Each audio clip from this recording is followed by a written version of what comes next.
What happened in the race? There it is. That's the intro.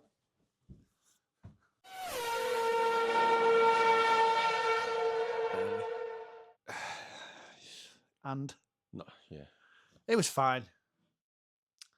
Welcome back to another episode.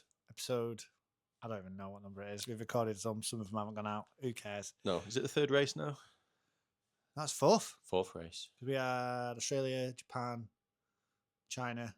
Yes. Two cancelled. Miami. 3 weeks till the next one. I know. Good. We can get one out in the 3 weeks. Yeah. We might get China out. We'll get China out. I'm not going to say it because it never happens. I'll say it and it doesn't happen. No. Yeah, welcome back to another episode of The Lockup. F1 podcast. The F1 podcast that you can rely on to eventually put something out 6 weeks after it's happened to make it totally useless. Yeah. So Miami Grand Prix. Yeah. Enjoy the race. Enjoy the track. It's not Austin, is it? No, but that's a good looking track. I know that's that to me that's the that's the cream the fuck me, Jesus Christ, get your shit together. I know that's the creme de la creme. It's up there. I think it's one of the top. It's in my top 3 for the year, I think. Top 3 so far. Top 3 tracks of the season. I love China. Yeah. I love Silverstone. Mm-hmm. And I love Austin. That's your top 3. Yeah, I'd say so. I like honourable mention goes to Brazil. Yeah. Because it's always got action. Yeah, because someone's like, oh, hang on. Yeah, we seem to have a problem. So we're just going to put this new engine in it and just absolutely cane the hell out of it. And then just go from like P19 to P1.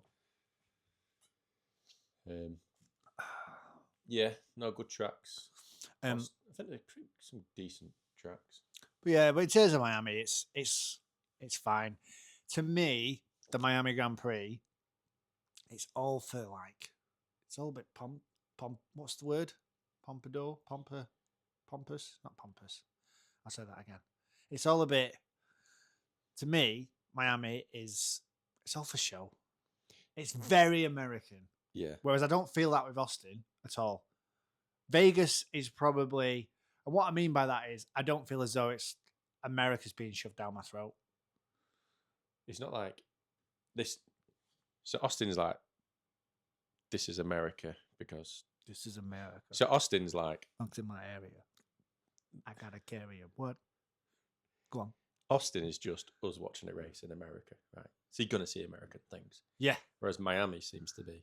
Welcome to Miami, bro. It's about let's top the American entertainment sphere. Like, I heard someone today sort of coin it as it looks like trying to get towards Miami being the Super Bowl of the F1 calendar. Really? In terms of, I think mainly for the let's put on and make sure it's a big show. We get celebrities down there. But they'll never get that because you've got Monaco. Show. Yeah. I mean, Super Bowl's like it's just a massive show, isn't it, with football? I don't watch it, so it might be a bad guess. Well, yeah. I think in a 4-hour show, there's 60 minutes worth of American football. Right. So it's like WrestleMania. But the more show they put on, the more people are going to buy Sky and watch it, I guess. Yeah, I guess so. As I say, to me, it's more about advertising and being down there. I mean, it does have the best grid walk of all time from Martin Brundle. Not this year. No. I think it was 23, maybe 23. I might get confused 24, but I'm pretty sure it's 23. Right, give me a clue. It was an absolute shambles. Like he does that thing with Serena where he tries to talk to her and she's just not interested. He's like, I'm in charge. Jackie Stewart just goes past security, goes and grabs Roger Federer, and then he mistakes some guy who's like, what do you do? And he's like, I'm this. And he goes, well, that's interesting. No, he goes, you look interesting. I'll talk to you. What do you do? I don't know what the answer was. That wasn't important. I think he talk to DJ Khaled? He did this year. I don't know if he did that yet, but I think it's 23. If you've not seen the 2023 Miami Grid Walk, go and watch it. Sky it is the best grid walk, I think, of all time. Oh, I really do, because it That's is big. hilarious. It's cringe and hilarious and awkward. And it set the bar, and that's what I want from a grid walk every time now. I want it to feel like, and it's not going to be like that because Brundle is, because when you go to the other tracks and Brundle speaks to them, they actually talk about racing and things that might happen in the race. Whereas there's a lot of like, they're there just for the badge. They're there for the Instagram. They're there for the, you know what I mean, Just for the showing it followers. off. Yeah, it's Like just Jimmy like Fallon like eating the microphone. oh God, Jimmy Fallon. I'm just gonna say it right now. We'll get to it later. 0. My 0 goes to Jimmy Fallon. I'm giving him a 0. It's not my only 0, but he's getting a 0. Absolutely. It's like a Labrador's been let off a leash. That's not a bad thing. Is it when They're good dogs. what would you What's like a cockapoo? annoying? A cockapoo's just been let off the leash, and it's just like Yeah. maybe. Do you think? Anyway, either way, he was. I was a bit like, oh God. He was very happy, wasn't he? Anyway, I'm sure he did.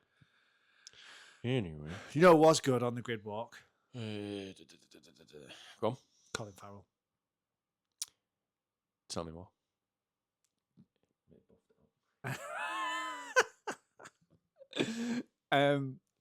On the grid walk, Colin Farrell was. He was like he was loving life.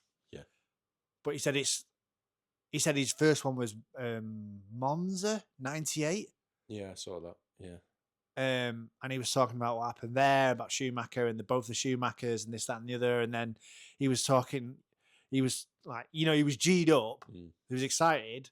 Energy levels were high, not Jimmy Fallon high, but they were high. And he was like, oh, this, that, and the other. And then McLaren's are this and Ferrari's are that. I can't wait to see this. Like, and he loved talking to Matt. I just thought it was a great. You could like his joy at being at F1 was infectious, and he wasn't there just to be there. And that's what the grid walks is about, isn't it? It's about trying to get that feeling of the people who enjoy the racing, who are there in it. Yeah. And it's about feeling that chaos of Martin Brundle in the crowd because he's in it. Like when you watch Brundle do it and it's chaos, you feel chaotic at home, your blood pressure's up, it's exciting. When other people just go around and, let's just try, just falls a bit flat. Remember Cara Delevingne? Was that at Miami as well? Was that Silverstone when he tried to speak to Cara Delevingne? And there was a whole thing, wasn't there, on Twitter about it? And like she came back and said, "Oh, I didn't know that my person had said no," and he's like, "Oh, they said, well, there's that." But also, it was dead funny because all I remember was Martin going, "They said no," and he was like, "No, I do what I want." Yeah. It's like, if I want a chat with you, I'm going to ask you for a chat. Don't tell me no. Obviously not verbatim, but I just remember him being like, "Shut up! Don't mess with the Brundle. Don't mess with the Bruns." Speaking of Brundle, his less better half, Crofty. How was Crofty this weekend? He's been a previous 0 for you. Yeah, he was all right. Is he all right? Yeah, he was fine. All right. He didn't register on my radar, so I assume he was okay. No, your brain's just learned to just tune certain bits of him out. But yeah, shout out to our subscriber, Rob. He was at the Miami Grand Prix. Was he? Sent me some pictures. Oh, nice. Some pictures of like, because he was there all day. He was there sprint, quali, race. He did the whole thing. Oh, shit. And he sent me some pictures and videos, which what I'll do is, as I'm talking about this now, I'll have it on screen. Yeah. If he doesn't mind. Cheers, Rob. And he very kindly bought me a T-shirt. Did he? Yeah, didn't ask for it. Have you got it on? No, not this one. Oh. He didn't buy me WWF. He's bought him a 1990 WWF 1998 WWF Attitude T-shirt. No, he bought me a Miami Grand Prix T-shirt, which I'm very grateful for. He also bought me the Austin Grand Prix T-shirt that I had nice. On a previous episode, maybe episode 1. So yeah, just an all-round top guy, and I hope you enjoyed the race. I hope it was good there. Good work, Rob. Anyway, before we get further into it, beer. We are drinking Shipyard, established in Portland, Maine, USA, American IPA. in honor of it being an American race. Correct. The only American beer we could see in booths. Shout out to Would you Booths. like to guess the distance between Portland, Maine, and Miami? In miles. Just to show how local this beer is. I'm going to say 2,500 miles. Wow. Not quite, but you're in the right kind of sphere. Well, go on then. 1729. How do you know that? Googled it before. Oh, okay, fair enough. Done my research. 2,500, yeah. I think that'd be tip of right, especially North America. I mean, it's more local than a beer from the UK. What you mean, like having even more local than drinking Asahi in the Chinese race review? But it's an okay beer. It's better in bottles, I think, than draft. Some beers are like that, I find. Yeah. Like, I won't talk about the company, but there's those little blue ones, little blue IPAs. Oh yeah. Great in a can. When you get it pint draft, it's not great. Is it as good as Cooper's? Cooper's is still number one for me. Number one. Cooper's is number one. Send us a crate, Cooper's. Come on. We've mentioned you on 2 podcasts now. You've been on 2 podcasts. We've been re-shared on Instagram. What's the fucking phrase? We've been reposted on Instagram twice now. Oh, we have? On the stories. Was that us? Yeah. What? No, as we posted our own thing, or was that? Oh no, they did it. Yeah, they reposted. I thought you meant just we posted our own story on separate accounts. They reposted us. Sweet. Oh yeah. Well, Shipyard, good work. What would you give it out of 5? Out of 5 in a bottle. 3. 3.5. 3.5. You've got to drink it quick because you get about halfway and below. Yeah. Sort of loses it a bit. Some pints do that. Yeah. I'll tell you what. Well, I mean, if Shipyard, if you think that's harsh, let us know. Maybe we've drank it wrong. Maybe we should have it in a glass instead of the bottle. Maybe we've instead of a glass bottle. No, instead we should have it in a glass instead of a bottle. Yeah. What time? Like a pint glass. What does it say on here? Doesn't say. It's like a pint of landlord. You can't put the bottle in the fridge. It does say brewed in the UK on the back. Let's not get bogged down with who did what. Who brewed what to who. Okay, well, 3.5 stars for Shipyard. Funny that. Anyway, F1. Miami. Lap 1. Love the start. Great start. Actually sat up. Yeah. And then... Because it's a hybrid circuit, isn't it? It's part circuit, part street. It's got to be, hasn't it? Because that final left long straight where they did all the overtakes. That's part street. That's straight, isn't it? Yeah. Because it's a bit weird if you're driving down the road and all of a sudden you start swerving. Yeah. Yeah, hybrid circuit. So there's bits of the circuit I actually like. And it does get tasty at certain parts. Yeah. But there's like a series of corners when there's going to be no overtaking there unless there's basically a fuck up. Yeah, the tap bit up to the chicane. Yeah, and then it's like onto that long straight. Bang, bang, left. Yeah. There's no overtakings happening there, really. No. So, and then you assume with the new regs with the batteries and... So I'll start again. You all right? Fucking hell. You know you can't swallow. With the new regs and the batteries, they just get to that long straight, and it's just a matter of, Do you want to deploy all your energy and overtake, or do you want to hold back your energy, stay behind, and deploy it? So someone's deploying theirs to stay ahead. Yeah. You can use less power, deploy go around, or do you? Isn't that where the thing is as well? The reset point. I think so. It was like towards the end of the straight, wasn't it? So the battery would then be like, poof. That's when it resets. Hang back and then do it down the main straight. Yeah. Yeah. Or you can, but if it resets halfway down there, so you use it all up, then it resets, and then you've got like 2 hits. Yeah, that's fair. Because I saw George do it a couple of times. George always goes early. Yeah. Always goes early. You need just patience, man. Yeah. And I'm not just talking about this year. I'm talking about like in the past 3-4 years. I noticed he's itching to get a pass because he's got the faster car, and I get that. But just like pick a moment and do it. Do you think he's a faster driver than Antonelli? That is a good question. Oh, maybe. I think they're about pretty even. Antonelli seems to be quite consistent on his laps. I thought that. I didn't see a lot of fluctuation. But maybe George has periods where he's smashing it. Yeah. And then maybe goes off the boil for a couple laps. Yeah, just gets a bit unlucky, maybe a bit too angry when he's, as I say, just being an inspector.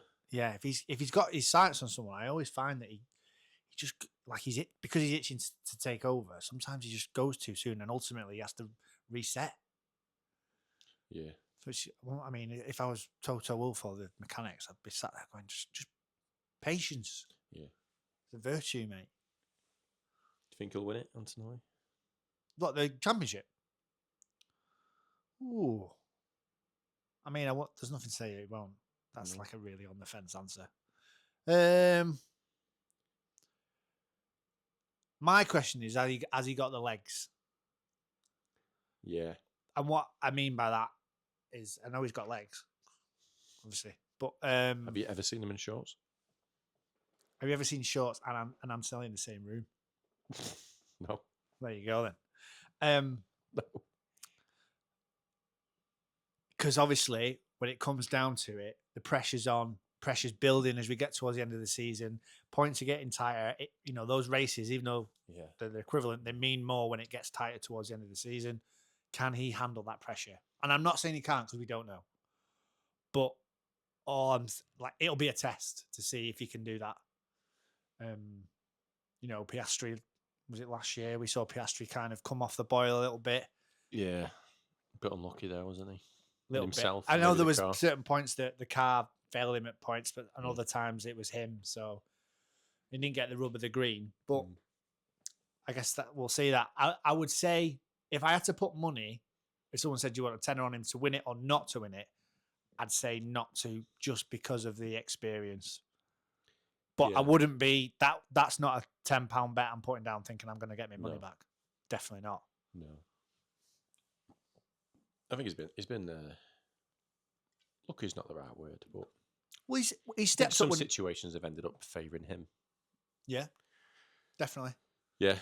And I think when the question's been asked, he's answered it. Yeah. He hangs around, and when he's chasing someone, he's there. He sticks behind him. He puts the pressure on. It's always a case of when, not if. I find with him. Yeah. I think he's good. He's still a kid, so you don't have experience that much. When you get into the weeds, when you get into long grass, can you still have that clear mindset? Yeah. You know what I mean? And as you say, he is a kid. What is he, 19? Yeah. Like, it's crazy. You really have got to have your head screwed on. Yeah. So we'll see. I'm not saying you can't do it, Kimmy. You can. You can do it, little Kimmy. Rip his foot. No, don't say that. Right. So yeah. But no, it was. I enjoyed it. It was. I mean, it was. I'd give it a 3 out of 5 for a race. 3 out of 5. It wasn't a total snooze fest. Sometimes Miami has been in the past. There were bits that I was interested in. I mean, the finish with Leclerc was, as you posted on the thing when it was like, what? Yeah, lap 57. Yeah, last lap it all went. Well, it kind of ended, didn't it, at 56? Yeah. And then he was trying. Who was he trying to take? Who was he trying to pass? Was it Piastri? So Piastri was, third, wasn't he? And he was trying, and Leclerc was kind of catching him. Yeah. And I think he missed an apex or something come out of the 17, 18. Just a few, yeah. I just meant on that lap. Right. On 56. And then obviously he's tried to I don't know if he overcorrected or oversteer. All I remember was thinking he's messed up and he's tried to correct straight away, and ultimately that's cost him because he's banged against the wall. He smashed it against the wall. Yeah. Broken suspension component. Yeah. He couldn't turn one way. So then he cut about I'd say at least more than 3 corners, maybe 3, 4, 5 corners. Because he couldn't turn, which meant he actually gained distance. Right. Because he obviously yeah. So because he gained distance, he then ended up in that position. He ended up that close to them. Mm-hmm. So that 57 became like where did he come from? What's going on? And that's why they then handed him a 20-second penalty. Oh, did they? Oh, of course they did. I completely forgot. Yeah. So he dropped down anyway. So because he'd missed them, he did actually gain time because then he was in more or less a competitive position. I guess so, but did it matter? His car he'd binned his car. Yeah. At the end of the day, the car still got past him right before then anyway.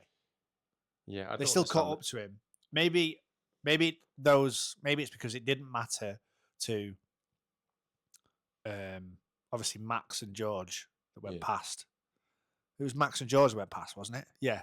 But maybe because I know whoever was behind Max, I don't know if that was a back marker or that was an actual position. So maybe it cost, it might have been more points to them anyway. So fair enough. Yeah. But no, it was good. It was a good finish, basically. Strong finish, strong start. Yeah, it won't be back up. We just need to have that chaos all race. Mm-hmm. You can't have chaos at the start and then they just yo-yo and create a huge gap and then maybe a little yo-yo at the end when they think, let's just spend the tyres that we've got left. It's just a bit, don't know. It doesn't feel pinnacle of motorsport. Yeah. I think the pinnacle of motorsport has to be the technological pinnacle. Yeah. But it has to be guts of the driver pinnacle as well. You have to marry the two. Yeah, I suppose. But I think, it's kind of, is that not on the teams to be better? So that it's a thing of like at the moment McLaren. Yeah, the back teams to be better. Yeah. Well, the back teams better, but also the gap between Ferrari, Mercedes, and McLaren to be and Red Bull, I suppose, as well, to be less. If that gap's smaller, then you're going to get more racing, and then it comes down to racing styles. Yeah, maybe too much leeway in the regulations then for different style of cars. Yeah, possibly. Maybe tighten them up. Don't really have balance of performance like other sports do, where the pack's a lot closer together. Right. Like in touring cars, no one's able to run away, no one's able to get left behind unless there's like a mechanical or technical failure. They're all fairly always packed because they do have like turbo boost options, but depending on where you are in position will determine how much time you get. If you're further back, you'll get a bit more time. All right. In the turbo, and I think where you are in the championship as well plays into. Oh, really? So it's like Mario Kart. Yeah. When you always get bananas when you're at the front, but then you always get stars when you're at the back. Yeah. So when you're watching it, and it's only 18, 19 laps. It's like sprint race distance, maybe a bit more. But we've not spoken about that. On it. I guess because obviously there was the sprint race in Miami. Yeah, there was. Yeah. Which was all right. Yeah, Lando Norris. Yeah, well done, Lando. Basically, it was like McLaren woke up a little bit. They brought a lot of upgrades. They did. And do you remember when they almost first got the car and then Mercedes were like, obviously, smashing it, weren't they? Mm-hmm. And then McLaren were like way behind. He's like, hang on, we've got the same engine. How's this happening? And then the rumours were that Mercedes hadn't fully given them what Mercedes have. Or there's a slight tweak that could have been made to bring the engine onto the par with the Mercedes one. Whatever that might be, it seems that maybe McLaren has worked that out now. Because they won the sprint race, they're back in the mix. Right. Well, yeah. Oh, why is this wire so small? Let's put a thicker wire on that, get more energy through it. Oh, that seems to unlock all the rest of the power. They just added it in the box and gone to figure it out yourself. Yeah. Because it would be massively embarrassing for Mercedes last year. Yeah. When McLaren won, wouldn't it? Customer team. Yeah, that's true. Or not even in the fight as well, really. They weren't. No. They weren't kind of there. They weren't up with them. No. Yeah. So I enjoyed the sprint. And I do enjoy quali. I think quali's the best one of the whole bit. Yeah, the whole weekend. Well, I think it's because they're short, similar to the sprint. You know what I mean? It's a short, 10 minutes. or 15 minutes or whatever. So you're getting an outcome within that, and there's always like a final flurry. Yeah. You know what I mean? So that's because that's how they time it. They time it so that, it's the least amount of fuel wasted / more used for the weight and the tires. So it's very strategic, and there's a final flurry. So that's probably why it's kind of a bit more exciting, because in most races you have a race lull, don't you? And then we see pits happen where the cars come out, things like that. So there's that point where they've got used to the tires, they're used to the track, and then the dust settles. Then pits happen. Yeah, things may change there if someone fucks up on a pit, and then again, that's why I think races that have more laps and more pits are better, because let's say you have an opportunity to, like, in terms of overtaking, let's say turn 7, turn 12 and turn 18 are all overtaking corners. Rather than a circuit that's only got 14 corners and there's only 2 overtaking options. Because it might be a longer straight, but those laps are longer, so there's less laps. Whereas if you've got a track where there's more corners, but it's shorter, you're having more overtaking opportunities. Yeah. That's my preference. I want to see that more. That'd be more exciting, wouldn't it? Exactly, yeah. And qualifying, I think, brings back closer to the pinnacle of comes closer to the pinnacle of the driver. Yeah. Obviously, in terms of technological sorted, now it's like, right, big boy pants on. Yeah. What have you got? Yeah. How good are you? Yeah. That's why I call it. I remember, was it Vettel that used to say about Q2? Q2 was the one. Because Q3, if you're in the top 10, you're thinking about Parc Fermé, and you think, and it's like going into that. So Q2, you can go hell for leather. I don't know, because of the new regs, if you can now. Right. Because you have to have used a certain amount of tyres in quali now. Is it like medium and soft? Oh, right, I didn't know that. I think that's it. Tell me in the comments if I'm talking absolute bollocks. Correct us. Yeah, correct us if we're wrong. But yeah, I'm sure that's a rule now. But either way, I think in my head I've got somewhere that Vettel said that Q2 was like is the one that he loved the most because of that, because he just went. It was gung ho. Yeah, that'll set the standard, won't it, for the next quality thing? Hell, you're brave. Yeah, I'm not sure I can come up with that. What do you think of Ferrari then? We'll just talk about the big boys. I expected more from them. They had upgrades, and they've been all right. They've been like kind of at the, asking questions at the front. Yeah. So I felt like they'd really dropped back. Leclerc obviously did before lap 56, like did a lot better than Hamilton. I don't know what's going on with Lewis. It's a strange thing. Is he just on the decline? Is it just synapses in the brain as a how old is he? 38? 39? Not as old as Alonso, but yeah. Well, there you go. And Alonso's in a shit box. Yeah, I was listening to another. He might as well be driving a fucking Rover 25. I was like, top diss. Nothing wrong with the Rover 25, just not on an F1 track. Or the MGZR. The hot, spicy version. Yeah. Yeah, I heard someone on the podcast talking about pre-race, and their money was on Hamilton. Because they said he's raced here a lot. Yeah. And he lives out here. Does he live in Miami? With Kim Kardashian. He lives with her now. So he should do well. Can I go on a tangent there? Yes. Did you see that thing with Charles and Lewis and that because of Coachella? Right. No. There was this whole thing where I can't remember what it was on. I think all the drivers went on it. I don't know what platform it's on or if it's television or whatever it was. And it was like this presenter turns to Lewis, he goes, "And how's Coachella, Lewis?" Because obviously the whole thing is that it's not been confirmed, has it, that Kim and Lewis are together. And then Charles goes like that. If I'm Charles and I'm facing this way, he goes, yeah, good lad. As if to say, yeah, answer that one. Answer that one, Lewis. Yeah, and he goes, yeah, I was only there. I saw Justin. And then he was like, I'm so proud of Justin. I'm like, what do you mean you're proud of him? Surviving, probably. He was dad. 8 minutes battery left on the camera. Okay, yeah. Who's your hero? Sorry, you were saying before you go back. Anyway, Yes. I cut you off with that Coachella thing. You were saying about Lewis. He lives over there.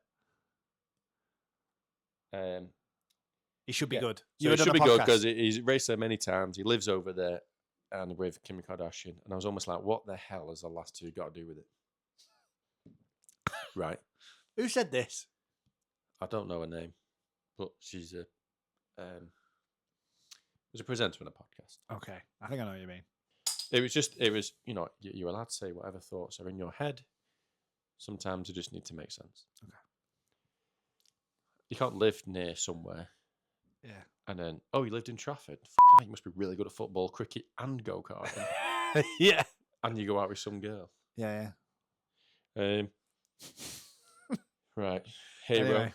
Come on, look, 8 minutes, 7 minutes to go. Okay, so hero. Well, let me just introduce it as well. Okay. So obviously, with every race, we do hero and zero. Yeah. Which is where we give anyone, mainly drivers, but anyone can get them, hero and 0 points. Where we give anyone, mainly drivers, but anyone can get them, hero or 0 points for doing something good or cool, or 0 points for doing something bad or uncool. So, and they'll move up and down the chart as the year goes on by doing cool and uncool things. And at the end of the year, we'll have a hero and a 0 of the year. A lot of drivers have got points. Crofty's on there. Jimmy Fallon is on there now with 0 points. That's your 0. He's definitely one of them. Yeah. Oh, he's got more than one. Well, I forgot. We're there. We're talking about zeros. My 0. Just Leclerc. Really? Yeah, man. Binning it on lap 56. Yeah. When there's nothing wrong with your car. Yeah. What happened? Did he just overdrive Life happened. Life. Just think about the poor dog. I think he was chomping at the bit and he realised he'd messed up. And then, as we said, he's tried to correct and just binned it. And he's just cool, calm, collected head. I'm not gonna. He's not a super 0. It's just a 0. No. I think. No, he's not. I do like the addition of a new category, Super 0. Yeah. Is that between Sub-0 or 0? Was it Sub-0 we did last time? Yeah. Was it? Oh, well, whatever. Shove up your ass. So my hyper hero, 3. Pedantic prick. Super anniversary. Super sub. Yeah. So, yeah. Nice. All right. I get that. Yeah. I understand it. Like 56. Just get the car wrong. Yeah. He's so just unlucky. Settle. He's so unlucky. Yeah. Of course. Anyway, do better, mate. You're better than that. Yeah, I'll stick with a 0 then. Yeah. Who's your 0? Lewis Hamilton. What's happened? Where's he gone? We've just had this conversation, I know. Yeah. So at least we've had that. Yeah. We can apply it to this, but I don't know. Do you think he should give it some spark? The rest F1, where I really enjoyed it, is where Max and Lewis 21. Even after 21, even after, where they were like 30, 40, 50 seconds ahead of third place. Yeah. They were going hell to leather against each other. You saw racing. Lewis has that ability. Yeah. But does he do it with the people around him in that mid? No. It's just a bit boring. Anyway, that's my 0. That's my goat. I'll go with it. Yeah. We should do an episode on should Lewis hang it up. Yeah. We'll do an episode on that. Okay. Who's your hero then? Who's your hero of the week? I think I'd say Norris. I think he was just strong, consistent, and we've seen it before where we always joke, says a bit of a bottler when the pressure's on and he's trying to make the move, always made the move. Yeah. I think he was a bit more consistent in this. I think he's over that hump as well. Yeah, I think so. I think he showed a bit more. That monkey's off his back. Straight edge, sort of. Yeah, I'm going to chase you down. I'm going to be close. He didn't quite make it. He was annoyed as well. I like the fact he was annoyed we didn't win it. He was like, how did we not win this? That's what he said right at the end. Yeah, he was a bit more methodological. He was a bit more. Yeah. Just cut that shit. That's a real. Anyway. Somebody tired. Yeah. I would agree with you. So why don't we give him in terms of, he was my hero of the week. To be Was he? honest. Yeah. Get that. So should we just give him a superhero? Yeah, let's give him a superhero. Well, double hero, superhero. So he gets 2 points. There you go. There's our hero of the week. Nice. Yeah, cool. Well, that was Miami. Next, we've got Monaco. Is it Monaco? Pretty sure it is. I thought it was Montreal. Oh, no, you may be right. I think you're right. Check the calendar. Let's check the calendar. But we can't move. Yeah, we can. Saudi, Bahrain. Yeah. Montreal, baby. I like Montreal. Canada. It's a good track. Yeah. Oh, you know what? When I mentioned my tracks before, I forgot about Canada. Yeah, that's going to be in my top 3. Yeah. That was the one I first really loved as well. I like the weave, hairpin, straight, chicane, finish line. Lando smashes up Piastri into the wall. Yeah. For Bance. It's a good track. Yeah. What would I get rid of if it wasn't? What did I say? Austin, Silverstone, and China. I might get rid of China. Really? Yeah. I wouldn't think you'd do that. I know. I've like given China big licks, but yeah, the biggest. I just remember Kubica's crash in 07, which was mad. We'll put a picture up of that to remind you and me. It's there. Anyway. Yeah. So that's Canada next. Looking forward to that. Love Canada. It's a great track. Yeah. Hopefully we have Jack Villeneuve there causing total speaking truth bombs. Yeah, dropping truth bombs, trolling people. What a legend he is. Yeah, looking forward to Canada. Just a fast track and stuff. That is a race for me that it's continually interesting. Yeah. There's no lulls are to a minimum, let's say. Yeah, it's a good circuit. Yeah, good circuit. So that's what's next in 3 weeks' time. And then it's Monaco, I think. First weekend of June or something like that. Nice. Very gapped out, aren't they? I think just to talk about the 2 tracks that weren't there. Pretty sure. Haven't they moved Bahrain? Saudi Arabia. They've moved it to the end of the year. Right. Move that to the end of the year. And it's maybe thinking if Turkey, which is due next year, could be ready for homologation this year. All right. They might have the Turkish F1 this year. Maybe. All right. So we could get another race. We still could get 24 races. Yes, we could get another race. And other news from MBS is maybe F1 in 2031, but he's pushing for 2030. V8. It's V8 motors. Yes. That'd be good. Just better engines, just sound cooler. Just that raw, you know what I mean? And we go back to V8s and then we'll bring back the V10s and then everyone's happy. Yeah, absolutely. Just noise, drama, theatre, excitement, chaos. Racing. Close together racing. Other race series can do it. F1 can do it. Yeah. You just need to work it out. Figure it out, guys. Cheers to Shipyard. Cheers to Rob. Cheers to Miami, I guess. And then cheers to Canada next. Like, follow, subscribe, comment, share, do all of that. Whatever's on the screen now, click it, make it happen, because we have got 18 subscribers and we are on the rise. Yes. Send us questions so we can read them out. Mum, Dad, send us questions. Yeah. Anyway. Oh, I didn't even mention Olivia's quote. Should I to get it in the podcast? What's that? I can at least say I've done it. What's that? I have to keep it. So you know when Lawson ran into Gasly and then Gasly barrel rolled? Oh, yeah. Olivia went, fucking hell, Liam Lawson thinks he's playing fucking Robot Wars. You can stick that in your podcast. Cut. I just a smash cut there. Stick that in your podcast.